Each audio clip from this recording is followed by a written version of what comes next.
Bună ziua, eu sunt Daniel și în tutorialul de astăzi o să vă arăt cum puteți face artificii în Minecraft. Să începem. Scriem un nume, Dani, noi. Așa. Dată. Nu, așa. Contează. Îmi da pe creativ. Haide. Așteptăm să se genereze lumea.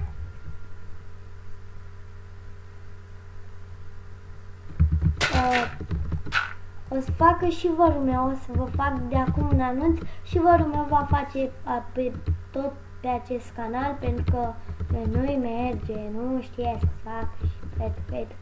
Dar nu-i nimic, de fapt eu am încercat să fac și nu-i merge, pur și simplu nu merge. Și hai să facem, să vă arătăm. Vă va trebui, în primul și în primul rând, vopsele, da, de lapis lazuli și astea, care le au eu. Nu trebuie neapărat să le luați pe care le iau eu, ci câteva, da, să aveți acum. Acum ne trebuie și praf de pușcă.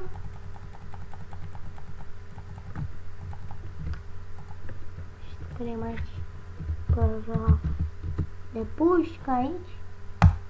Dați un stack și foi. Ai, Doamne.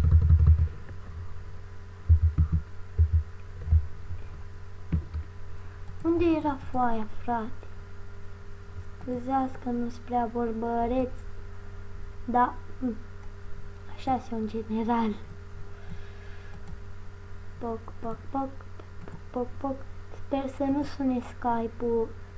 Da, și dacă vreți să vorbim pe Skype, lăsați-mi un comentariu. Acolo, da, comentarii.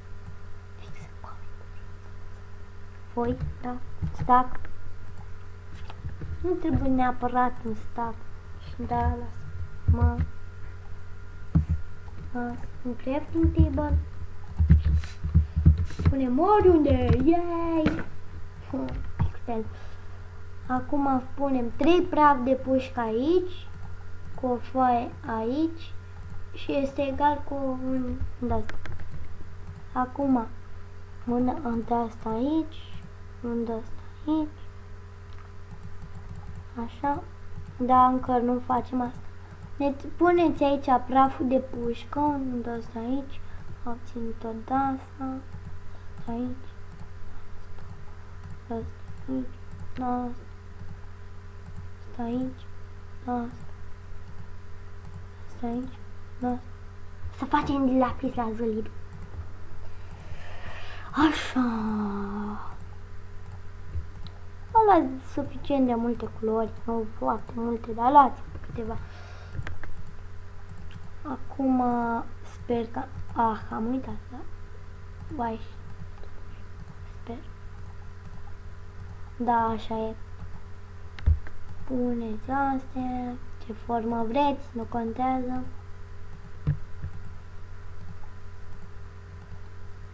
Dar acum o să fac pe zi, să vedeți. Acum set 7. Gata, la fix. Cum arată și să vă zic de acum, nu o să vă trebuie nici un mod, fără mod, doar Minecraft pur și simplu. Și să nu veniți cu plânge la mine, băi frate, nu e cum să nu vă meargă. Deci e imposibil, 1 la 1.000.000. Imposibil să nu vă meargă și hai să ne uităm pe acest cer. E Revelion, da! E Revelionul. Și multe artificii. Da, cam asta a fost. Eu sunt Daniel și vă salut. Pa!